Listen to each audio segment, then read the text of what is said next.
Where's another PC? Oh, yeah, you can have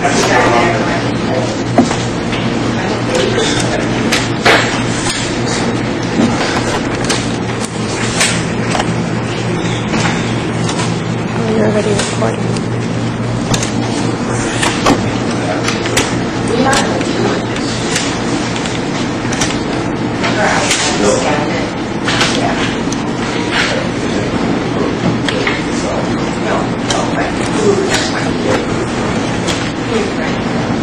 But we don't I'll take this.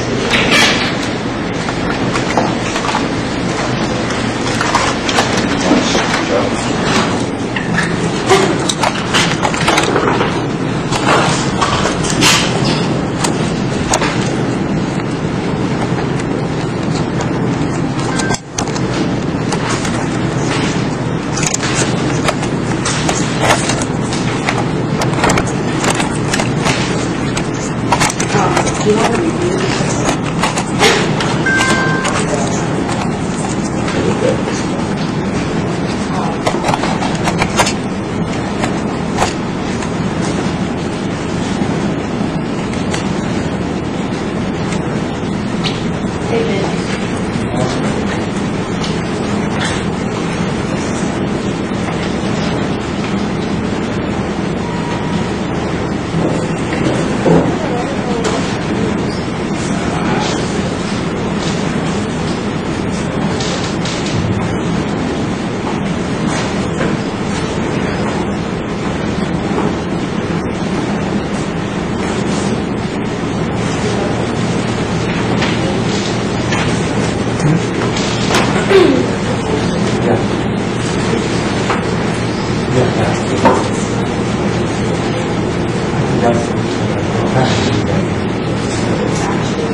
Article 13, I think, right, Article 13.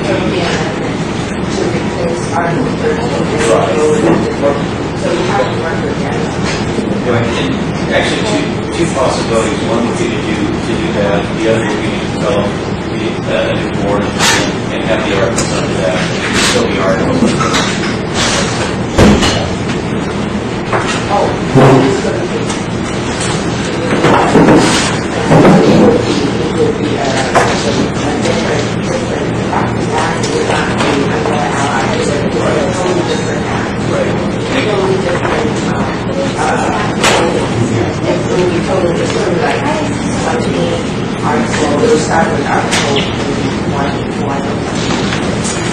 What we've got actually are two different ways. So one would be to replace Article 13 and then add two to Article 11, or to create a board and put those three articles into several other articles. So either way,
This is what they almost like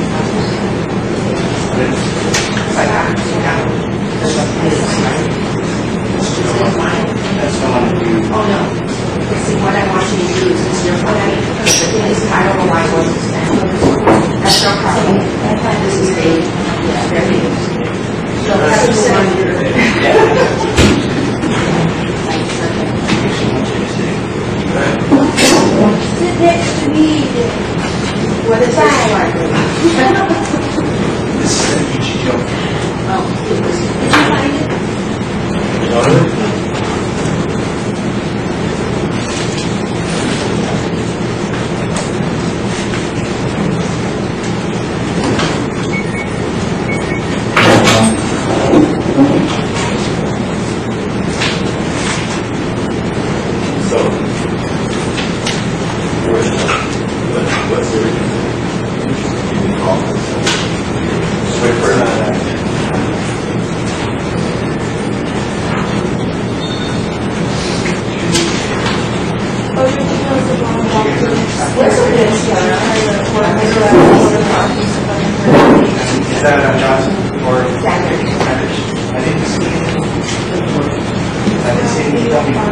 It might be self-slipping information on the. This is as of before the news. That was the original stuff. I didn't see anything about the relationship. Because I understand that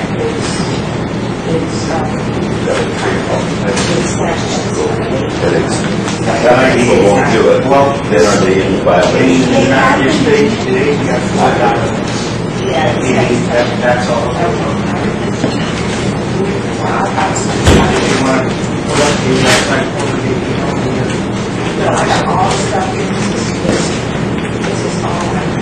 Yeah, oh, yeah, there's no police.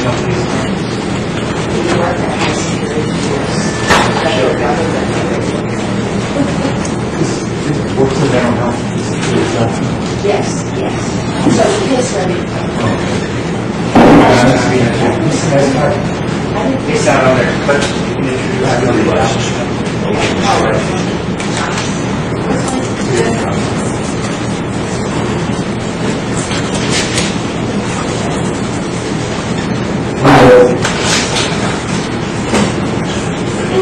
You're ready. Right. Yes. We're going to down. I don't know if I gave you a copy. But there was email to Linda and to Ray. What about this Guam?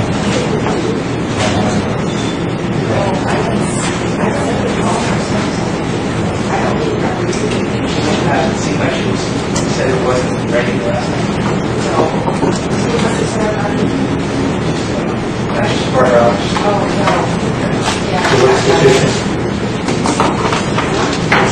Yeah. Someone said my recommendation, right? I was saying, I already told her. Yeah, so, okay.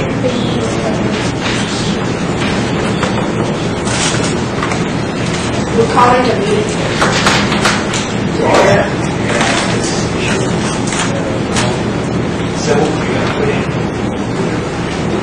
Yes, when we get back. For the adoption. Yeah. Okay, we're calling the meeting of the Guam Board of Allied Health Center on June 1st to order, 2012. We have a quorum.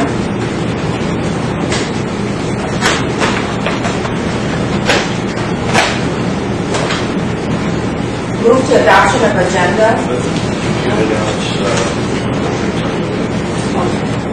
Members present are Dennis Triolo, Sybil Crisostomo, Gregory Miller,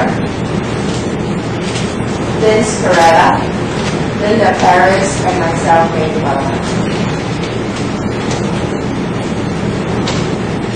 We're moving to the adoption of agenda. And this is related to individuals, either for application or renewal or some questions. So, maybe, Woodward is here to explain. this is PA. Right. What's happening with this stuff. And I believe Carol Arnett, What a dietitian.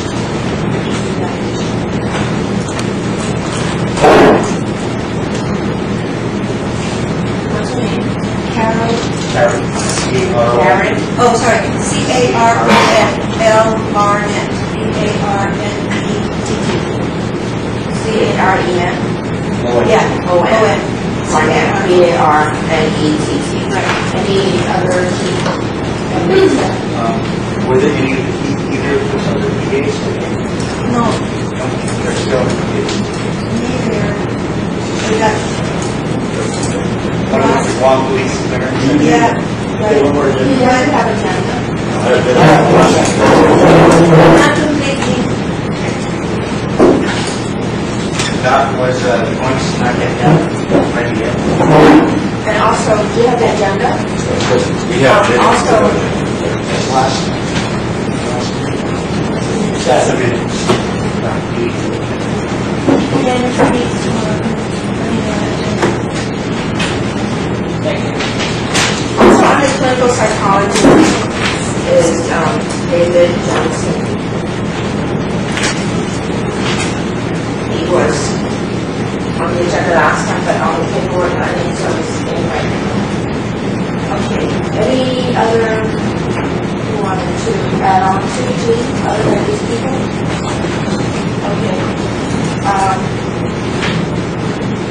Any other section of the agenda needs to be added on and add addition to the agenda? Okay, motion to adopt the agenda? So moved. All in favor? Say Aye. Opposed? None. Okay, we need to go to the minutes for review of May 4th. Take a look at the minutes.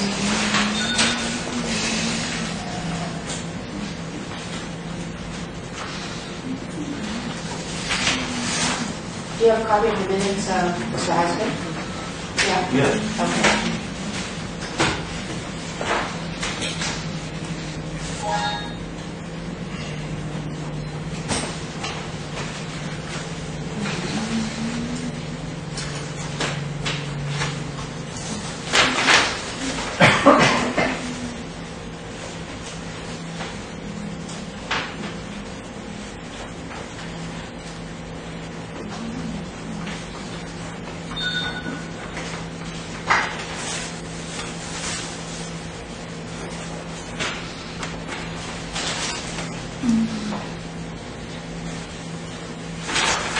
I move to accept the minutes.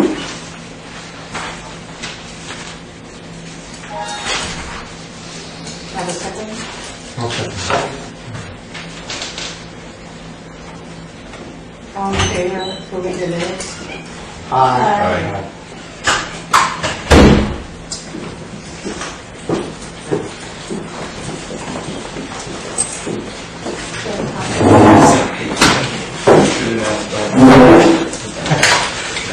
At this time, we acknowledge Dr. Harper, member.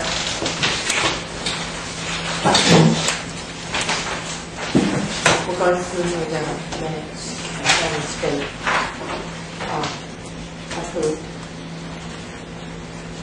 Am I correct? Did I ask for approval of the minutes? Is it been voted? Yes, yeah. Okay, we're going to old business. Mr. Highsmith? Yes. I think everyone's been given a copy of the proposed specification of charges.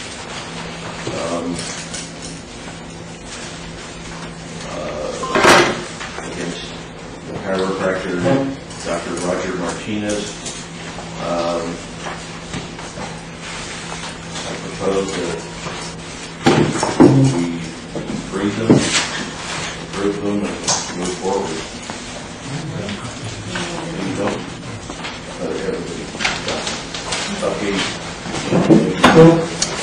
You didn't make enough copies, huh? Did you make enough? That's a different It's document. online.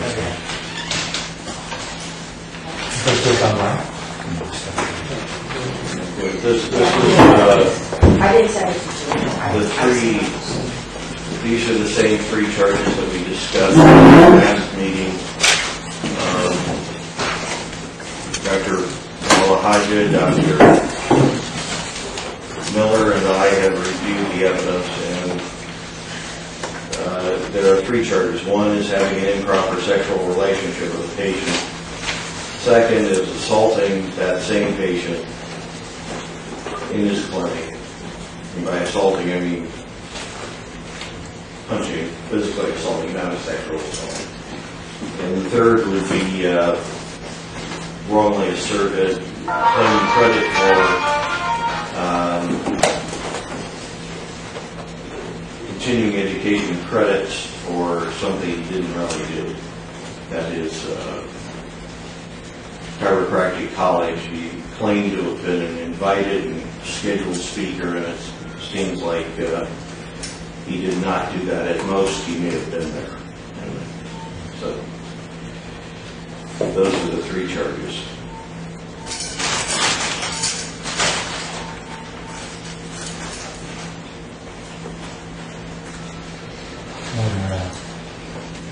All that would have been. Do you have a copy? Who has a copy? Specification charges? Yeah. He's doing it now.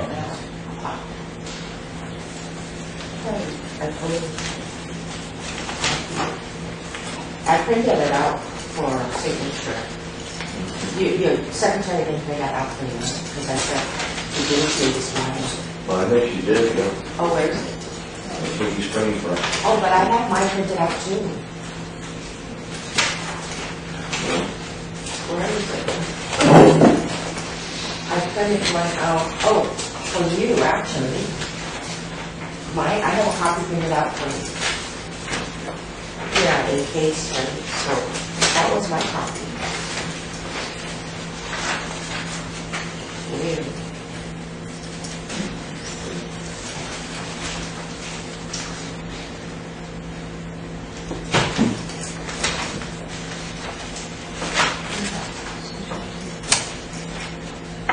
Okay, so That was supposed to be 2, because if you printed one out, I printed one for you, and so. maybe we should. So the board at this point has to approve moving forward to a disciplinary hearing? I think that was done, but today we Yeah. wanted to vote on the Yeah, charges. I don't want to sign and serve the charges without the board having seen them first. Okay.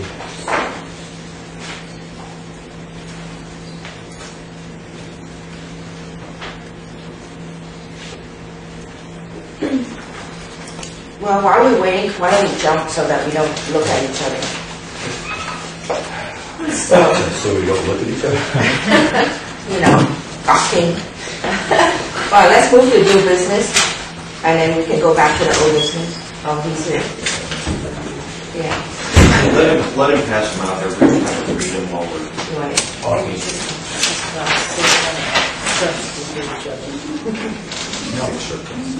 I have no idea. No idea.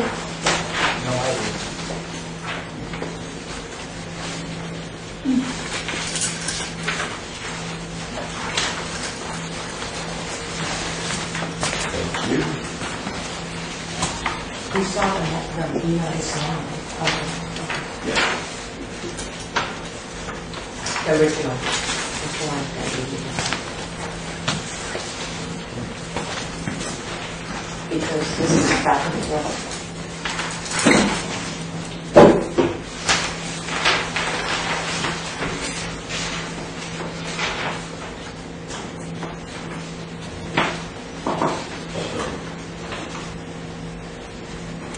You want to talk about the public hearing? I think people are reading. I want to give them a chance to, not read.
Ready? I need a motion to, for the board to vote on the charges, charge 1. You can do it all Huh? at once. You can do it all at once. Then we'll have a discussion after that. No. Just, let's just ask if anybody has an objection. You have any questions? Discussion. I just have a question. On the assault charge, were criminal charges ever found with this? I don't, it does not, No? not so far. Do we know why? Probably just backlog. I believe he filed charges against her. Well, that, he made a report to the police, but the prosecution division of the Attorney General's office has not found a criminal case in court against anybody. And Either was way, that because no criminal complaint was ever found with the police? Or Oh, was it no, reported? they complained about each other Okay. to the police. But the investigation gave its own police probably Not so far. Let me know if you guys get caught.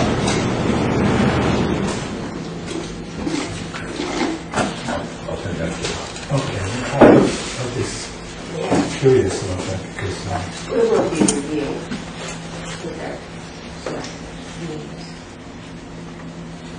that'll be perfect. Any other questions? No, it's pretty clear. Okay. So, I'd like to vote. All in favor of moving forward with charges? We need a motion. Oh, motion, yeah. I'll make that one. Second.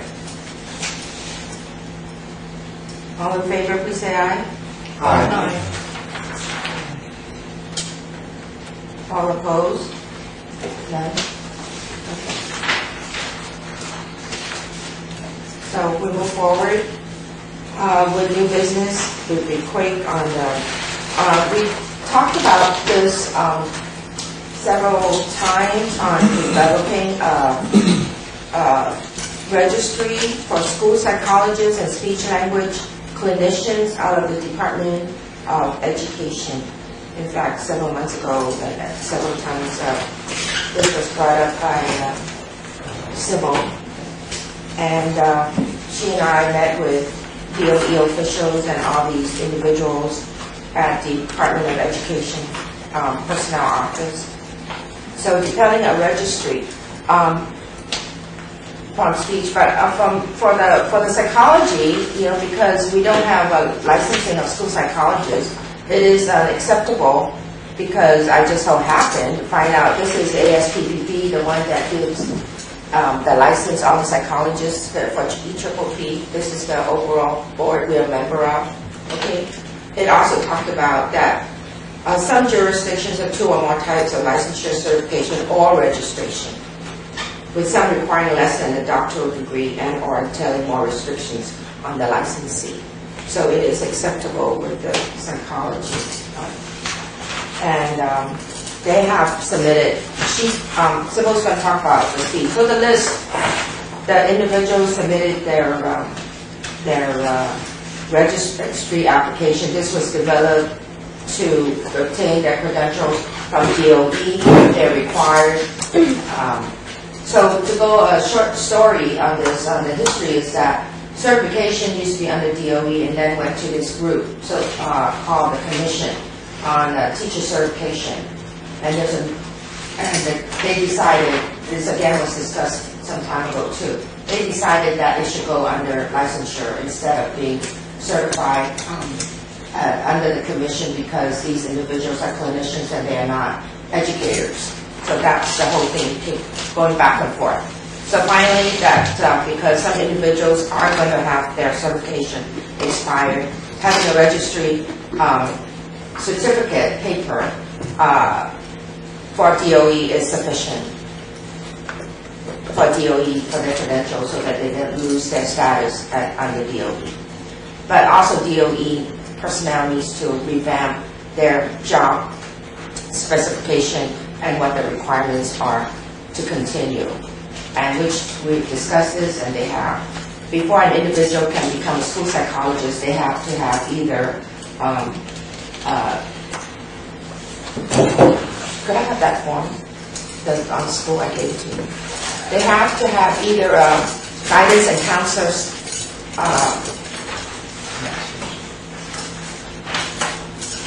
guidance and counselor. No, the psychology, I gave you a copy too. I gave both that to you. They have to have guidance and counselor, or they have to have either or.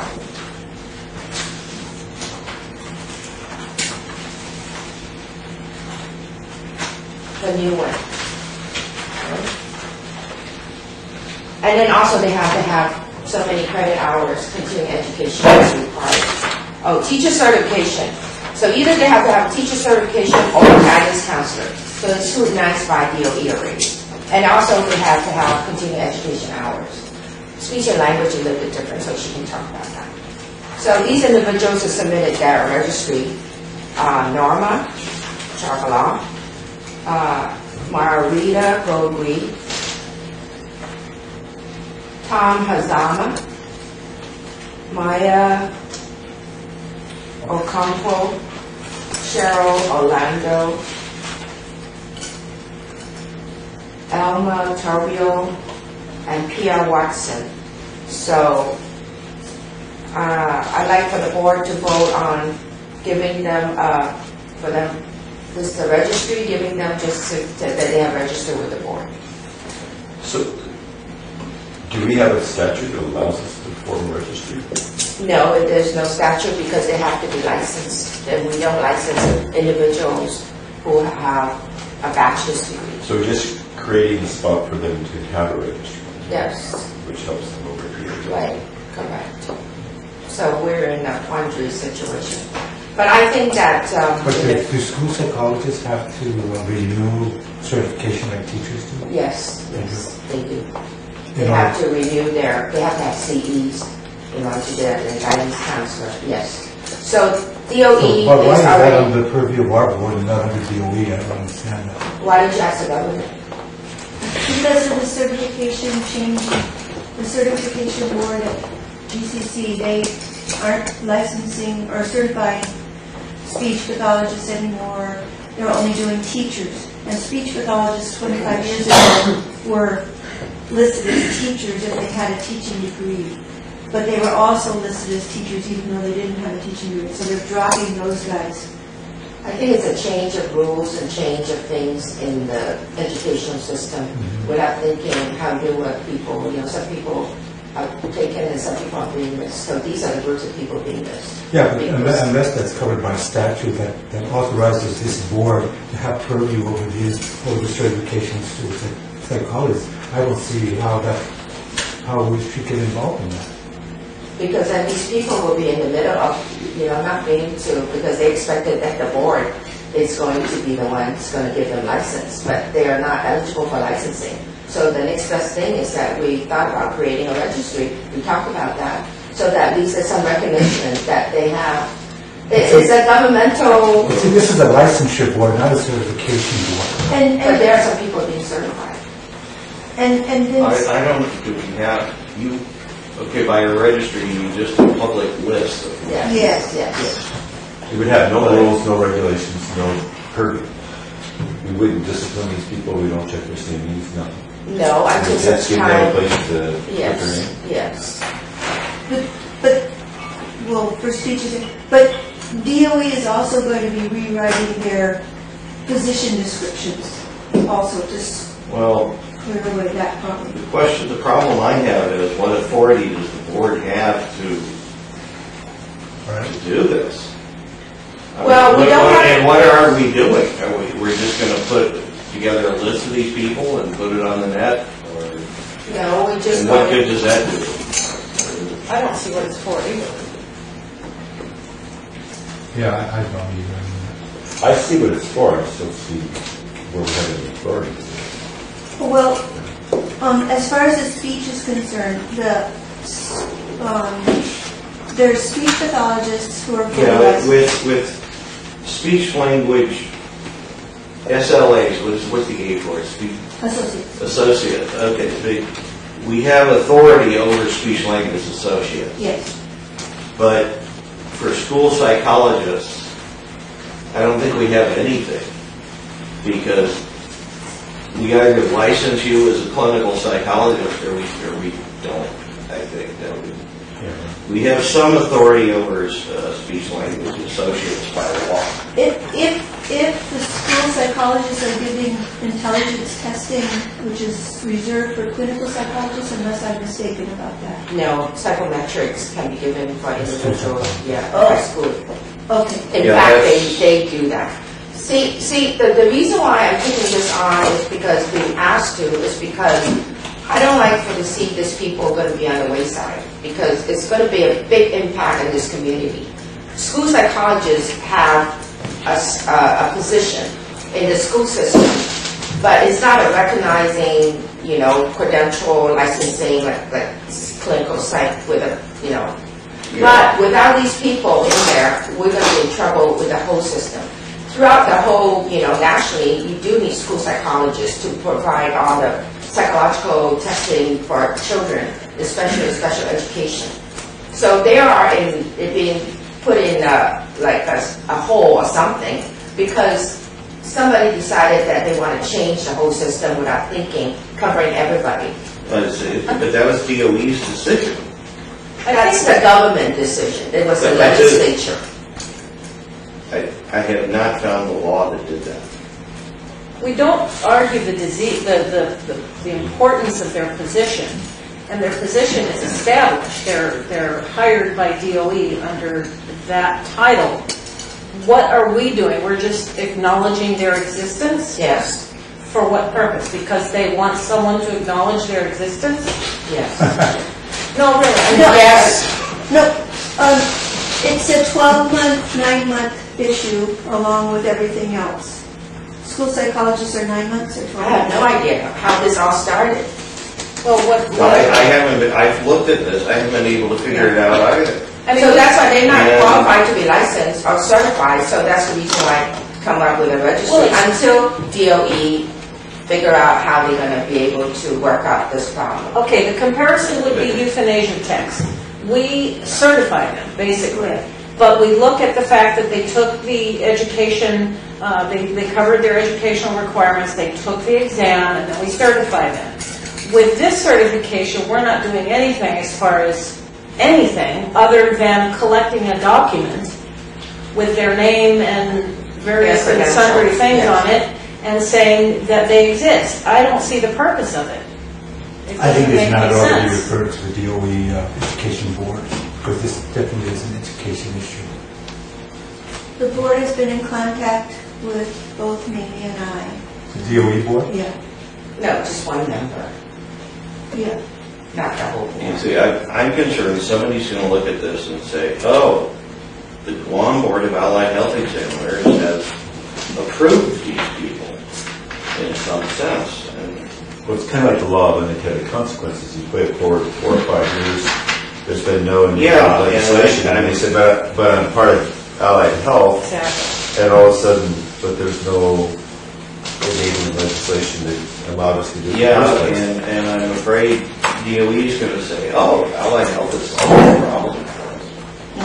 Something. I think we could create problems for them if we don't do it right. Well, that's possible because they have all kinds of federal requirements that we don't know. Yeah, we don't know. We couldn't possibly wade our way through. The best solution would be what, Dave? they write positions?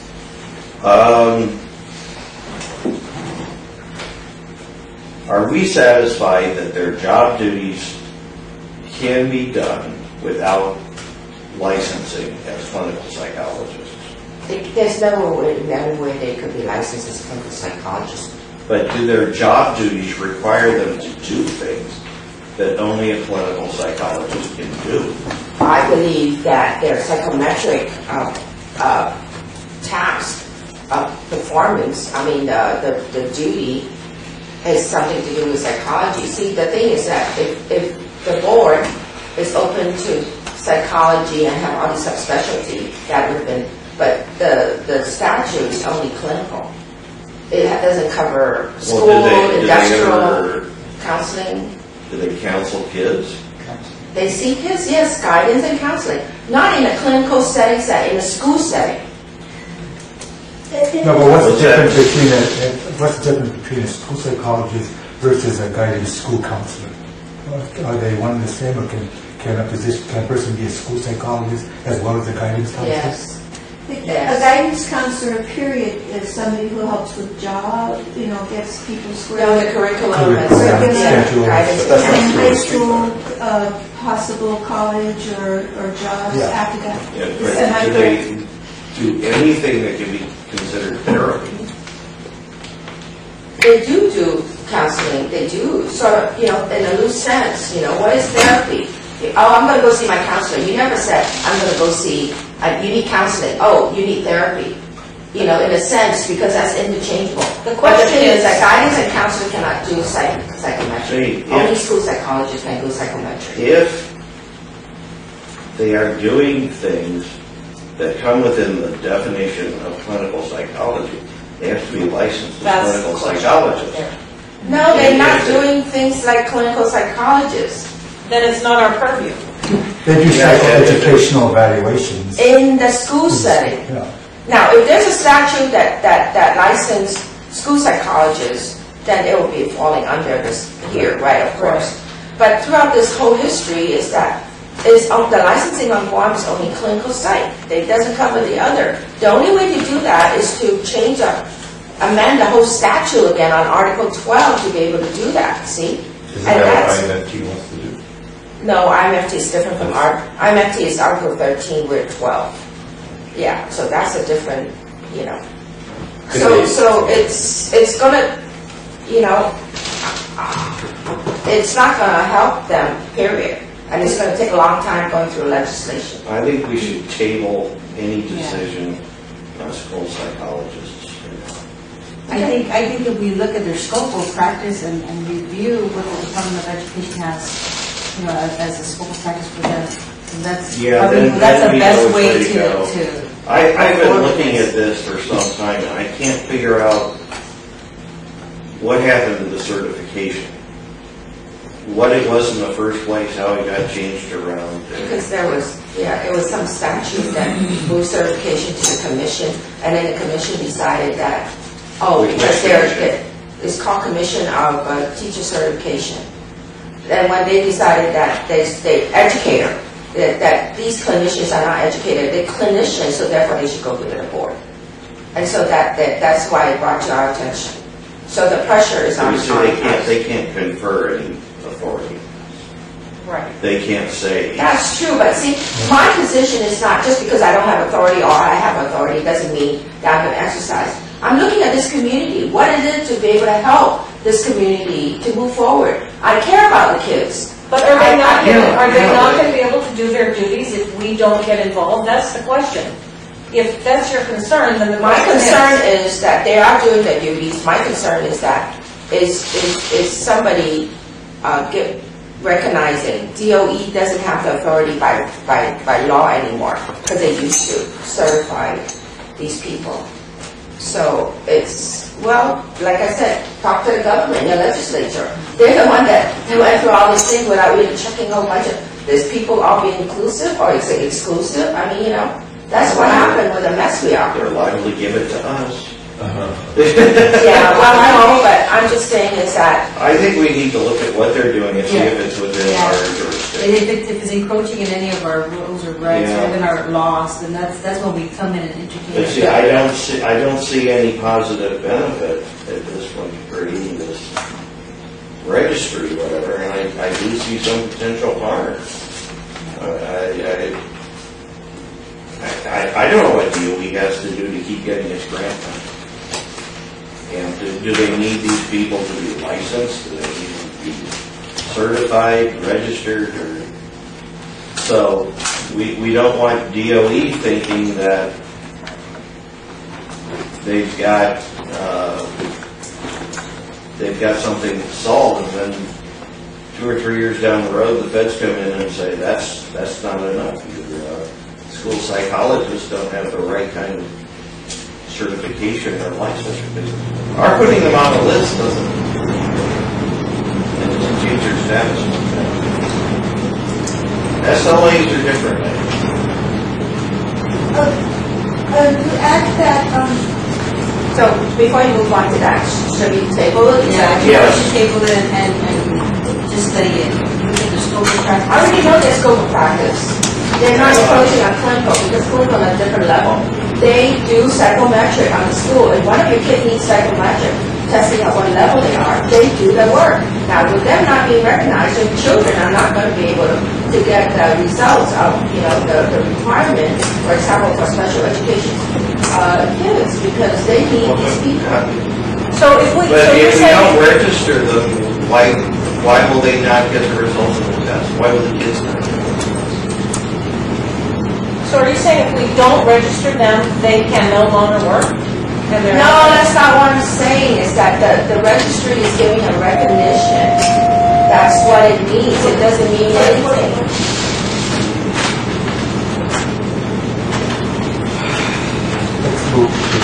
The problem with well-intentioned gestures that don't mean anything, or where they end up. Let's just table it for a minute.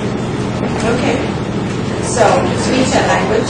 at that same meeting, many people were afraid of losing their job because they weren't certified. So this is a 25-year-old problem with DOE, and I'm going to talk about the SLA. Yeah, that law you referred to made some strict certification requirements. Yes. And, I've seen, there have been adverse actions taken against teachers who didn't get their certification done. Yes. That they didn't fire, demoted, or something. And I think that's what they're afraid of. I don't. Because I'm wondering what we can do that would really help. Because they're listed, I think, as a teacher also, right? Our guidance counselors teachers. Well, when I say, I mean actual teachers. Yeah. No. Teachers are supposed to pursue certification. Yeah, right. And teachers, people who actually teach in the classroom, have been fired or demoted for not getting their certification done. Right. And that's what these people are afraid of. No, but see, what happened with speech and psychology, they need double. They don't need, not only they need teacher certification, they need to have additional in order for them to be performing that kind of role. That's what it means. So for speech and hearing, other than that, they also need teacher certification and their specialty in order for them to be qualified. Not necessarily, because they have 2 sections of speech divisions. From the 30-year-old public health position description, there's the 12-month speech pathologist, then there's the 12-month speech clinician. Now, DOE, when it started special ed, just took those positions up and used them, but they put them under the teacher umbrella, meaning that they could do 9 months of work, and the union covered them in this arrangement. Now, and since the union covered them, the certification board covered them. But now, the certification board is not covering them. So if you're a speech pathologist and you're a teacher, you could could work as a 9-month speech pathologist. If you're a speech pathologist but don't have a teacher's degree, you can't. You've got to be working as a 12-month speech pathologist. Same for the clinicians. So now the people who are used to working 9 months are all upset because they don't want to go to 12 months and blah, blah, blah. So it's set up by DOE, their structure. Again, it's their 25, 30-year-old problem because they never did their school speech pathologists, school clinicians, and they need to write those physician descriptions, in my opinion. But anyway, because speech language associates are mentioned in our law, or the bachelor of people, we did do a registry for them, and they have a very specific scope of practice. They can do therapy, and they have to be supervised by a speech pathologist. So the registry says, this is the speech, bachelor of speech person. I have one person who is my primary supervisor, and if she goes off on it, or he goes off on it, this person's going to back me up. Otherwise, I can't work. I can't do therapy. I can't do sit for the student. Okay, so, in your rules and rights that you drafted, you and I have been working with, does this reflect all this? Yes. Okay, so you and I need to, yeah, I have to. Okay. Do they in Word or? I cut and pasted it on the email.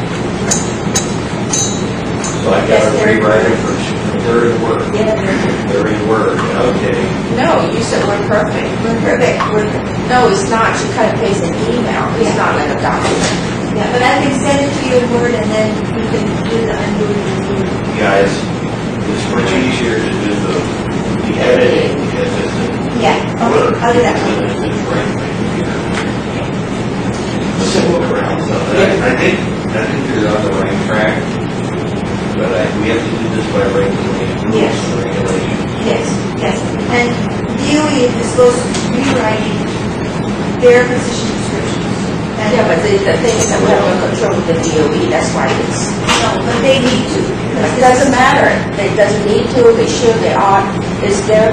They already know, but that's why I'm saying you have no control over them.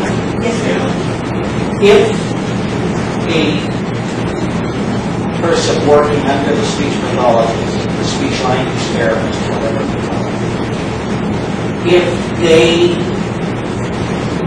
did some adverse action, the speech pathologist that's supervising it is responsible for them, right? yes. And the board could go after the speech pathologist for Yes. dereliction of a duty by letting the registered person. Yes, but also they have to follow their supervisor, and if they're not good with the supervisor, they have alternatives to also DOE protects them too, as far as somebody working under somebody else. Yeah, well, I would think the supervisor has an obligation to, if the guy can't hack it, he's got to. That's right. Got him on. That's right. They have to. Maybe even report it to us. That's right. So, is there any more discussion on speech that you can run through the name so that they can be recognized? Okay, so the people that are on the registry are Christine Prentice, Merlene Daniel, Arlene Baer, Robin Lipsy, Happy Guerrero, Liz Mountain, Lisa Eckledale,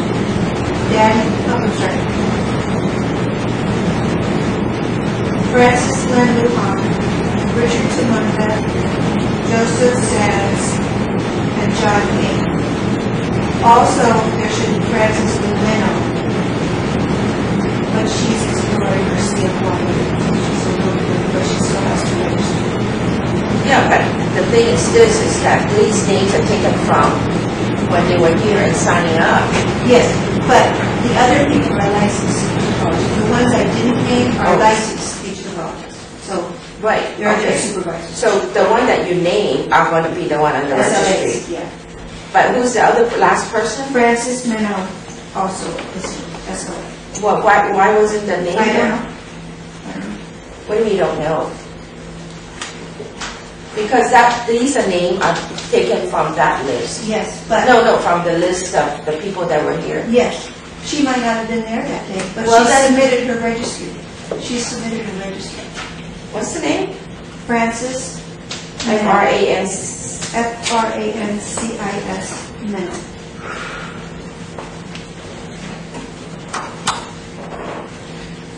Okay, so these are the recommendations for registry.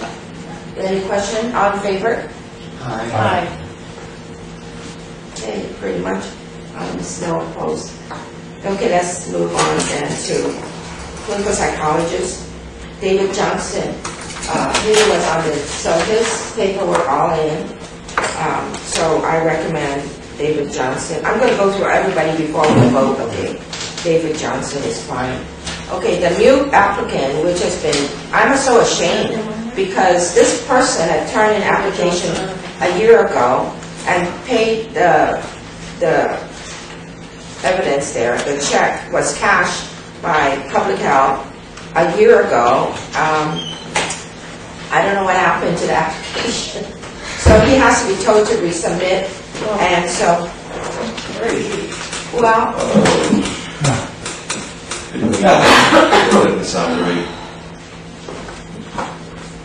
what can I say?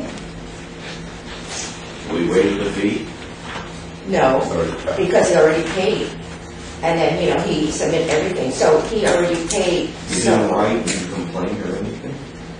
No, he didn't. He had faith in Governor Guam.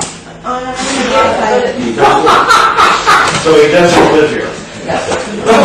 So all this time he didn't request any information about? He did. He kept asking me. I said, "Where's your application?" And then later on he said, I said, "Was it approved?" He said, so he faxed me a copy. So there's a copy that was sent mailed in, and it was a year ago, March.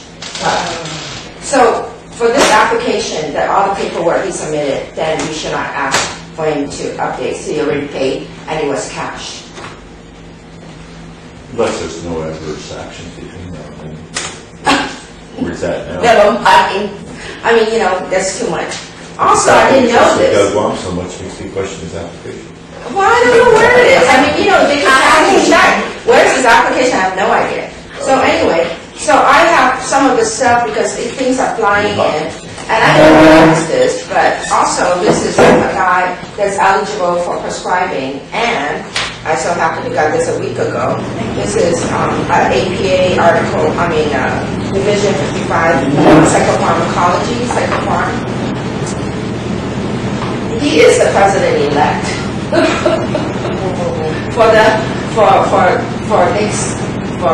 next year is going to be the president. So the person that wrote a recommendation for him is the president right now, who I don't really know him. So all his paperwork are here, and if there's some more stuff, he doesn't need the EPP score, but he submitted anyway because he is endorsed. This is an endorsement. He is licensed in Arkansas. It's by June 30, 2012, but his Missouri license, expired, I think, 2014. Let me see, I wrote that. So his Missouri license, January 31, 2014. I'm very careful this and wrote it all down because, we went through all the other people's application and we don't want to backtrack. So, passport, it was notarized, 3 letters of recommendation. There's a current license from Missouri, also from the Board of Psychology in Missouri. He has notarized copies of University of Tulsa where he graduated. Also, he has post-grad on medical psychology. That's where he had in training also. So he's complete? Yeah. He has his internship of 2,000 hours from HISOM. That's the only question from Oklahoma. But years ago, just in my case too, years ago, programs doesn't exist because they merge into, to new schools and colleges. So he cannot get verification of the internship, which he did. He wrote a statement on that. However, it was integrated into the school. But he has more than 1 year of post-grad graduating from Bailey Graduates University, which is a transfer is also here. Apparently, this guy just recently, last year, retired from the Air Force. He has, apparently, I didn't even know this, he has high-level security clearance. I'm sure better than Guam Police Department, right? So this is the Air Force. And also he was with the U.S. Public Health Service, and then he retired. So his credentials, he has a U.S. passport, notarized. So he's a U.S. citizen. Okay, so I think that he's going to be an asset for Guam. He is right now negotiating a contract with Department of Health. He's going to work there. He is in Oklahoma. He's very much involved with AP, like I said. Division 55 is a division of APA. So I recommend Dr. Sanders' application. So any question on this? So, okay, let's move on to the PA. Walter Woodard. Walter's here to explain things what. Good afternoon. I'm Walter Woodard from Physician Assistant. I've been practicing since 1980. Been on Guam since 1998. And mostly at FHP Clinic and urgent care and also Dr. Long and the Express Care Clinic. The job that I hold is medical administrator for the LKC database development. And that position is not involved in patient care. Back in December 2015, I waited the last minute to turn my recertification. And I turned it in, paid for it, and then I contacted the company's later, so I need to come back and file certificates and send me we only had 2 days to get that done, and some had to fight because I think he was anyway. And my current job was required.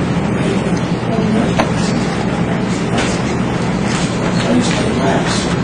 But Dr. Guam expressed to me and asked me about what the summer was this. In order to do that, I need my license as well. I'm been certified by NCCPA.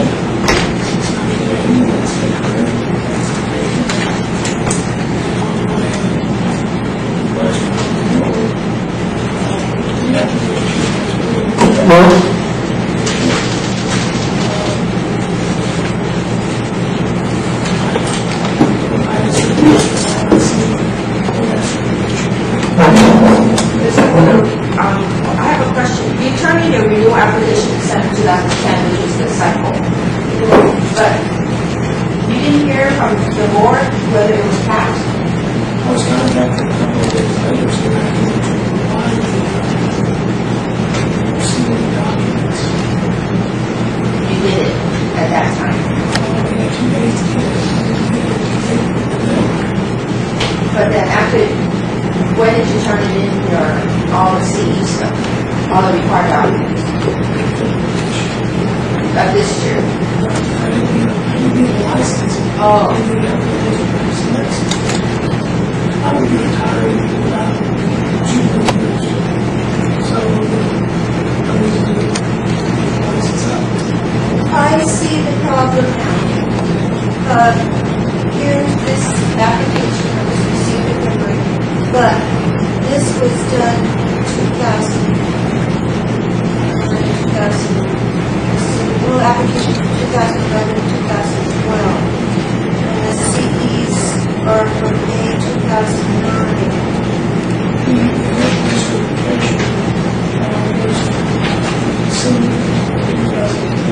Yeah, but we can't apply. You have your license until December 2008. So when you apply, I see what happened. When you apply for 2012, this was taken only year before it has to be So now you're submitting,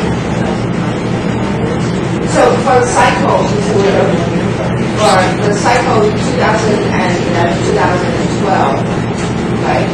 The CEs has to be 2009, 2010. Right. Oh, how come you didn't submit that before? I did see that.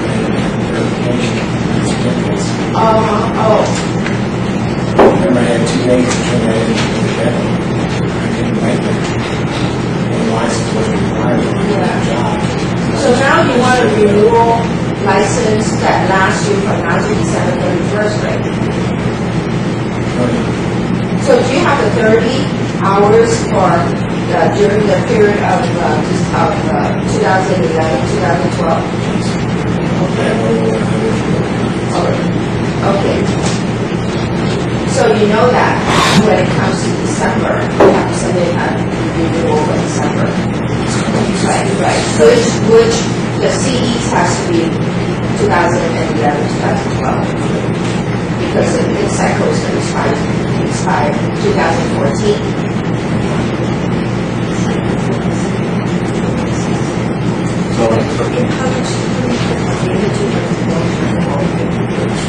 Yeah, you only need 36, so it should be okay. We need to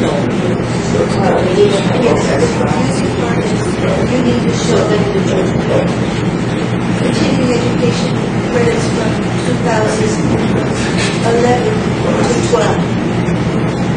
So, did you acquire these in 2011? Okay, all right, 11. Here, not this one. But this one can be check the amendment. So that's this one. That's this one. Not that. But this one is seeing this on April 30th, 2011. Oh, I see.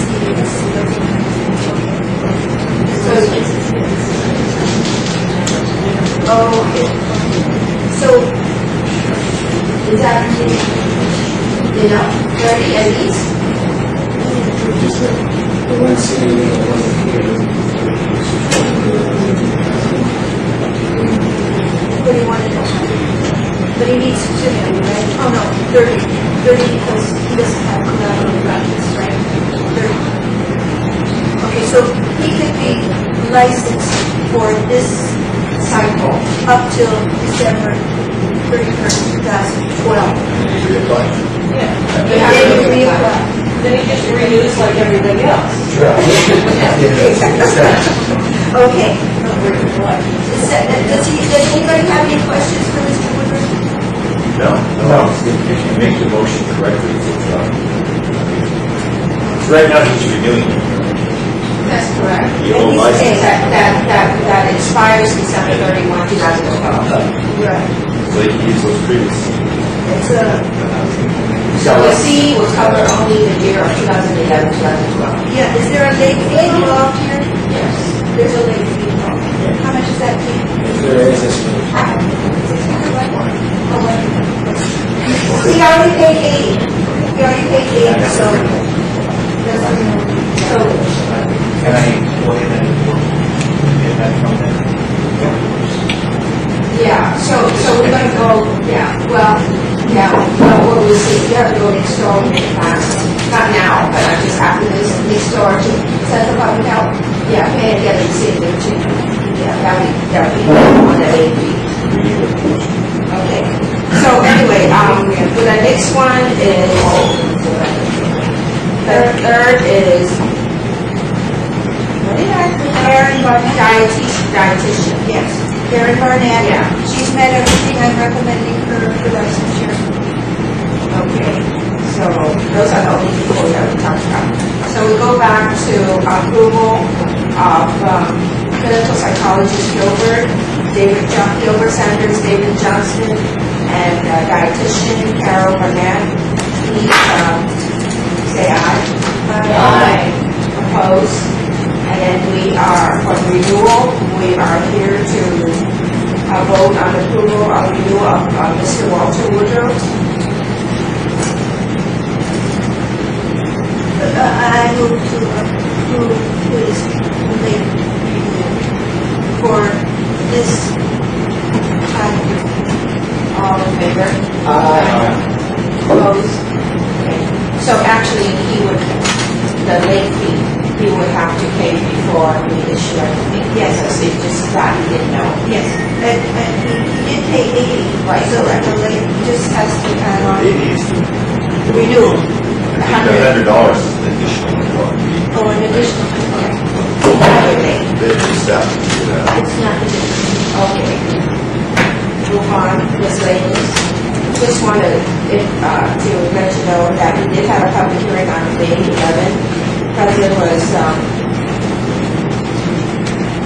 Sybil Crisostomo and Linda Paris and myself. Majority of the audience was speech and hearing clinicians from the Department of Education. We had a public hearing on the rules and regulations pertaining to discipline, which is speech that was submitted. We had a fee schedule, and we add on to the fee schedule we discussed was the registry was $30. We did talk about continuing education that was voted already by Mr. Heisman, so that would came out.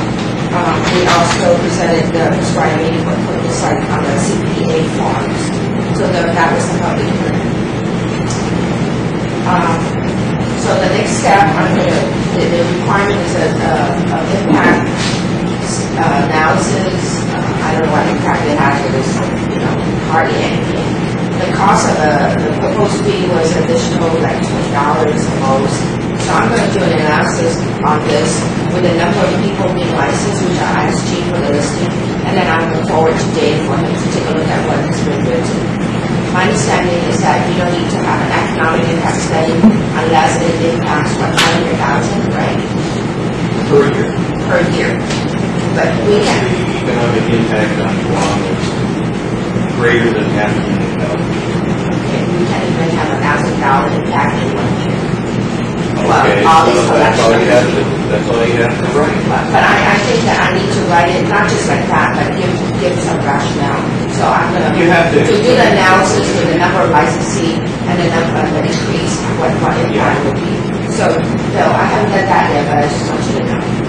That's all licensees under the board that are So then I'm going to let Dave see it, and it's going to go through the legislature, right? And then what's the time frame, like 30, 90 days for them to respond? 90. 90? Okay.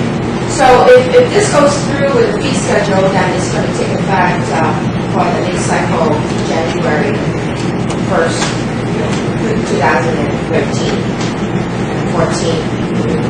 Okay, period. Well, actually, by law, it was read is that we're supposed to send out the application before, notice to people in September 1. And so by September, we would like to do that. Now, the problem would be for sometimes, the licensee that I noticed, they don't let the office know where they're at, and then they cry later on. So that's nothing, because the law says licensee's responsibility to inform the office where they're at. Yeah. So if you go shoot to the moon, you need to let them know where you are in the moon. But people don't usually do that, so then if that's a problem, there's nothing, because we cannot be following everybody, like moms. So, and then also I did remind people I didn't realize last meeting that the notice is coming up. Yeah, and then the office will be very busy.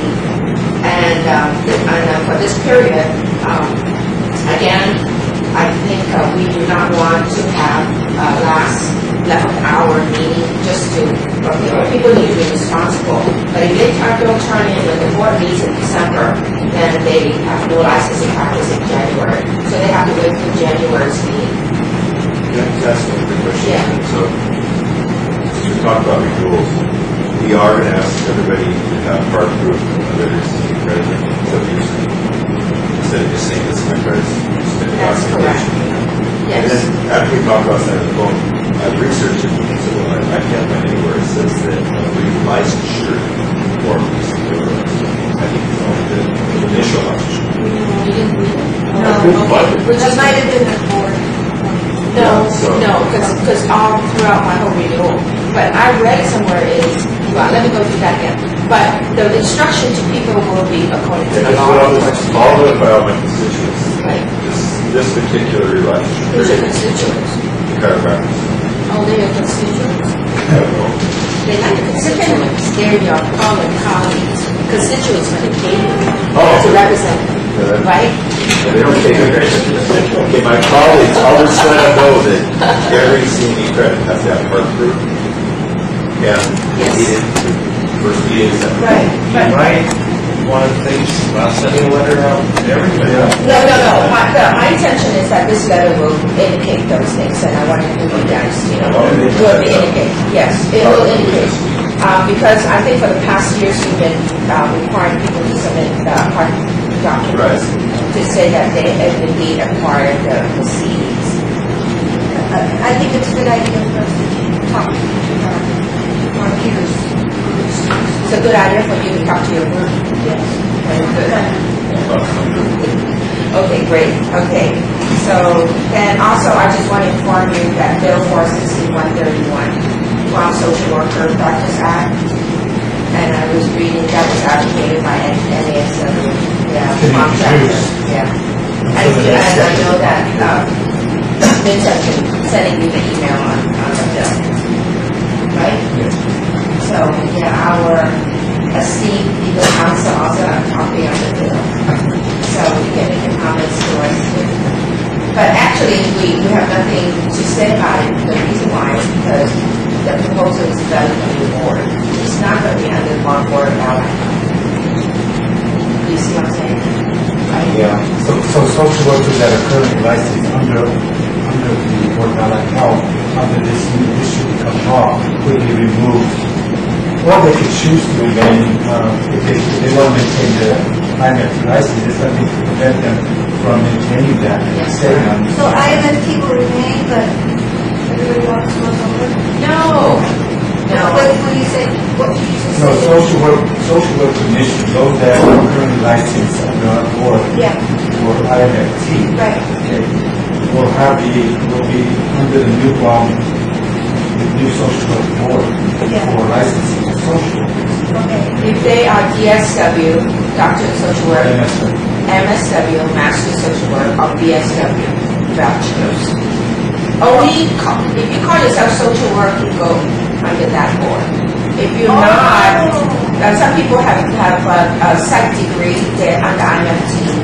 But are you going, you can go out because you're ACSW. You can do both, or you can go there. You can get two licenses, but IMFT will be here. Right, IMFT will remain. The social workers will have no vote. The reason why is because there are some people who have masters in psychology, counseling, human relations, that one, they cannot go to social workers, they are not social work, they will be. Right? Okay, so just for your information. Any question? One is, like Dr. Chong, one. So can we respectfully ask you to, this is kind of effective buckets, especially for if you start getting a slew of applicants, back from your applications.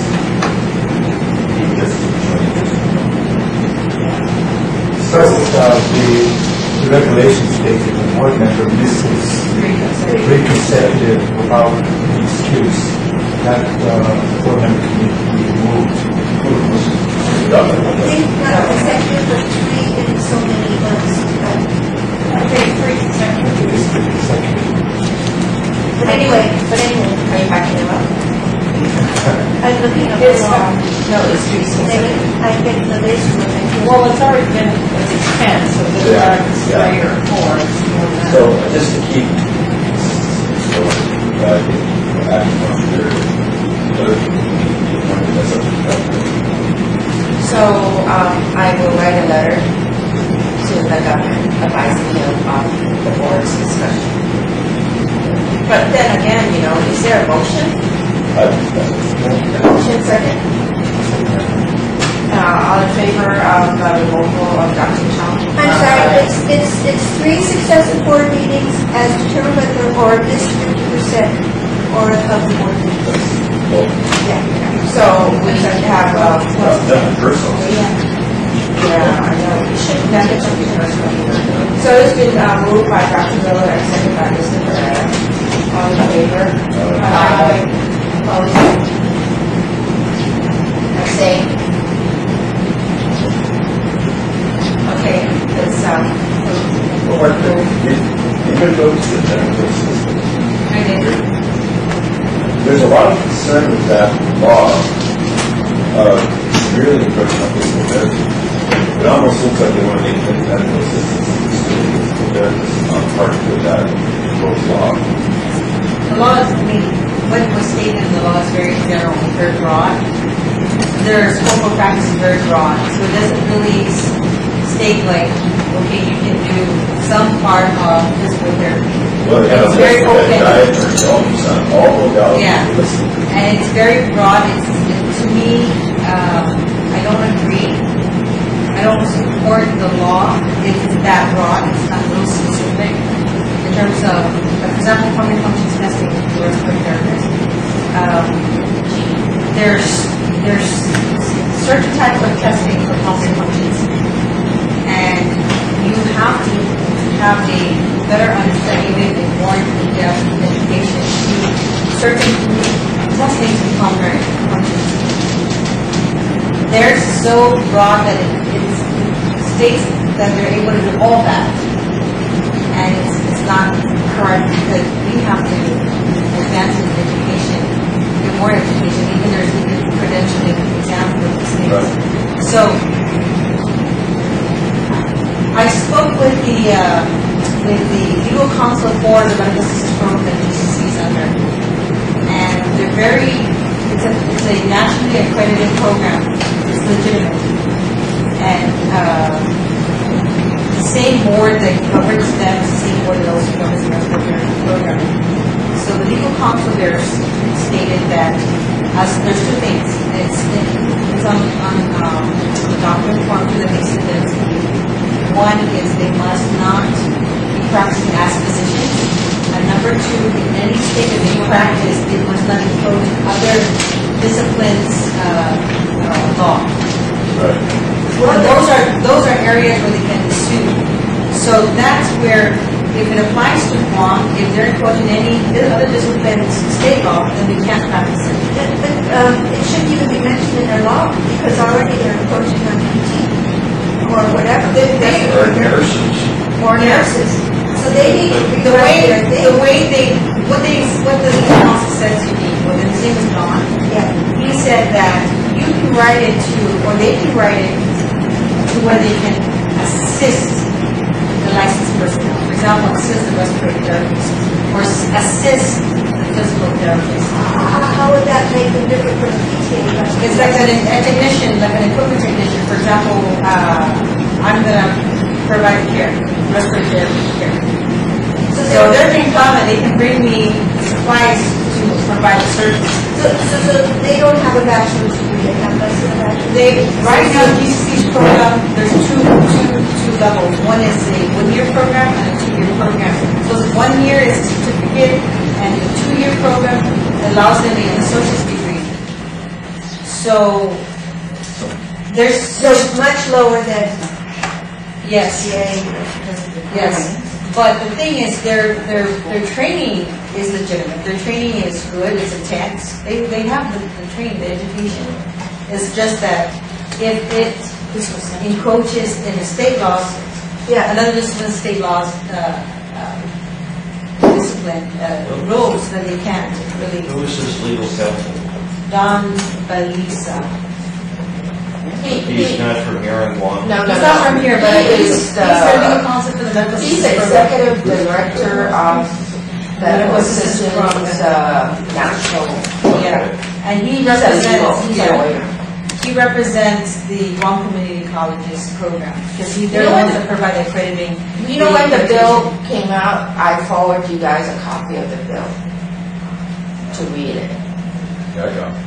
And Yeah, if you guys should read it so that you can, bring in not the, so that's what I put down, the concern of Greg, or for PT and respiratory therapy. But if you read it, it says under the supervision of all these other people, not encroaching on their practice. But I agree, they should be assisting and the intent is not for them to do respiratory therapy or do physical therapy. In fact, it should be limited as far as what exactly. I wrote a letter to Senator Rodriguez's office on behalf of the respiratory care profession, and I clearly stated that we are in support of the medical assistance program under certain conditions, and I clearly stated why. I also spoke about the education requirements for respiratory therapists, that today they're requiring a bachelor's degree and even encouraging a master's degree. They're also pushing forward the registry examination versus the certification examination for respiratory therapists. Therefore, if our bodies are, the three governing bodies are stipulating, education and training, additional training and even credentialing, then I don't see why these people are only going to have a 1-year certification or a 2-year degree to be allowed to do what we're doing when our requirements are greater. So I clearly stated that we support them under the condition that they are there only to assist, because they are definitely approaching our respiratory therapy programs, rules and regulations. They're approaching a lot of things. Yeah. But be mindful that they are accredited, they are nationally accredited program, they are legitimate, they are recognized worldwide. They do have their training and their education in place. That's, I even have the matrix of what GCC program is about.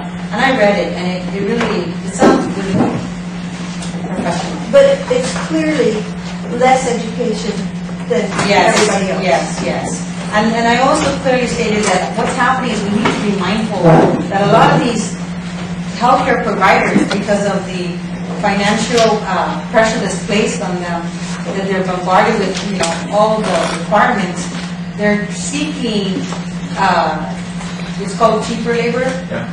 Cheaper labor to provide their services because they can't pay out high paid professionals. So I made it clear to Senator Rodriguez that we need to be careful. We need to watch out for these physicians that are out there that are utilizing cheap labor at the expense of quality care,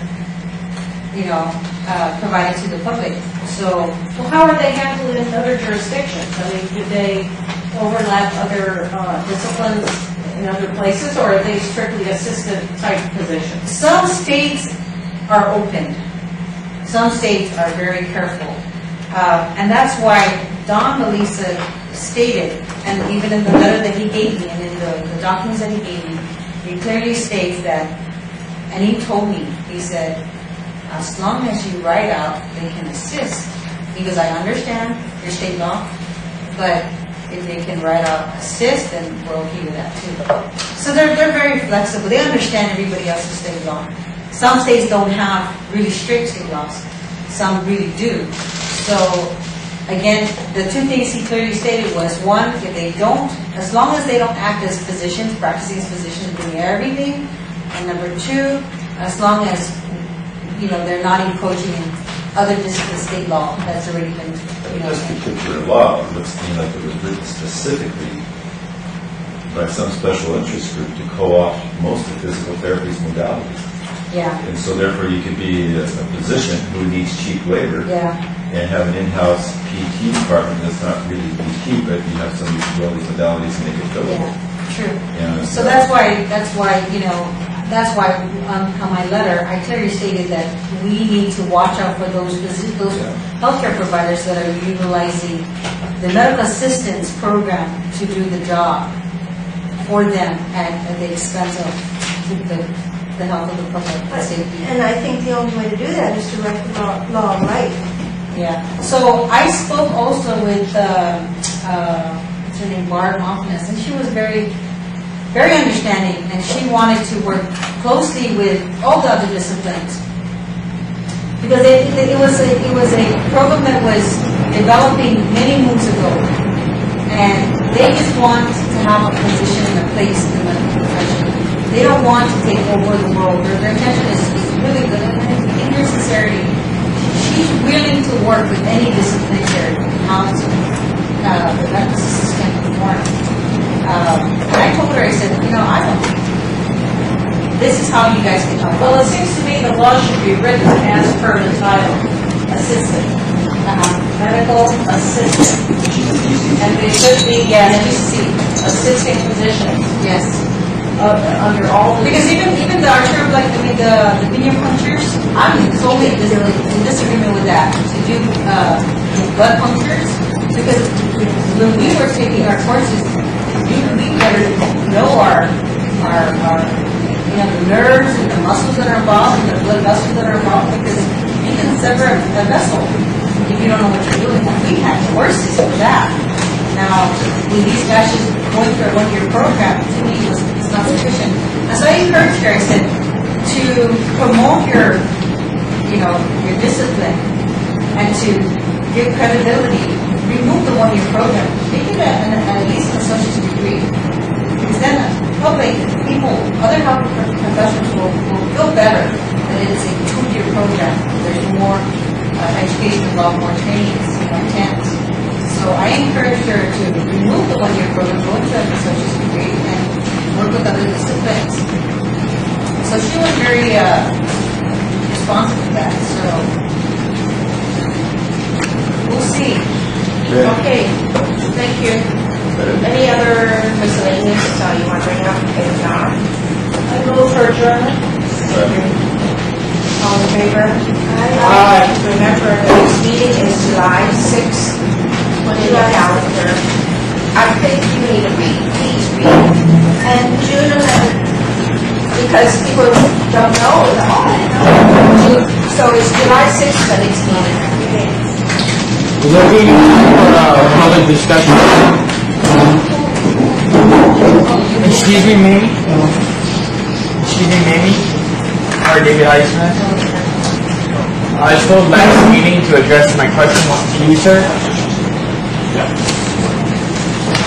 David? Yes. Because I was told to submit it in writing, and I submitted in writing last year. No requirement that we have a public discussion. Okay, I was just wondering when I can get those questions answered, sir. I signed everything, right? I don't want to. Okay, I signed all the papers.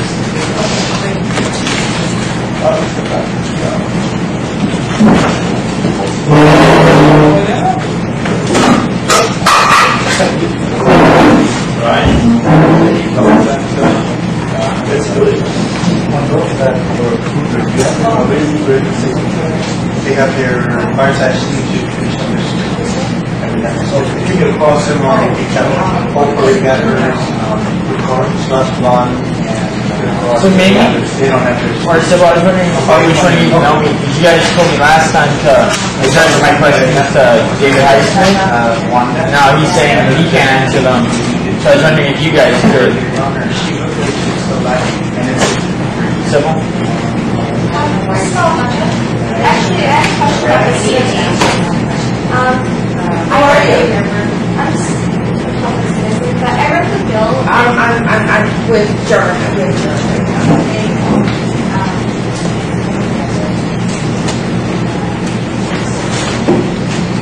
What were you going to say, Civil?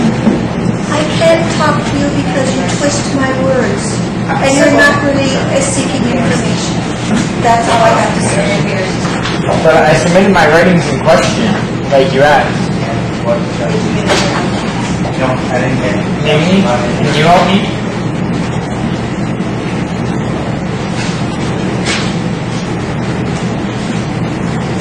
Can I invent, I'm going to call this. shall I go ahead and invent for Yeah. that hearing when it is, and I get back to my something that we have to say about instead of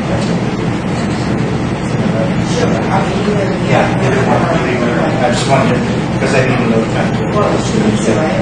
No, and it wasn't saying that. I think you're waiting for that. Right now. Yeah. On this side right now. I'm Yeah, we haven't typed this. trying to make sure we go up. I just followed. Right. I'm doing this fire so that. Oh, you're just putting it together? Yeah. Okay. Right? Okay. I'm gonna do that and I'll work. Dr. Balmash, I'm not trying to be disrespectful, but I just wanted to know, because the bill said that the Guam Board of Allied Health has direct authority over the bill, and I was wondering who gives that like oversight, or how does the board, who picked for the Guam Board of Allied Health to be an authority for that bill? And if you can answer my questions, like, I was wondering if I could make an appointment with you for when you can, or how I can address. Why don't you see Jean, okay? Yeah, and I think we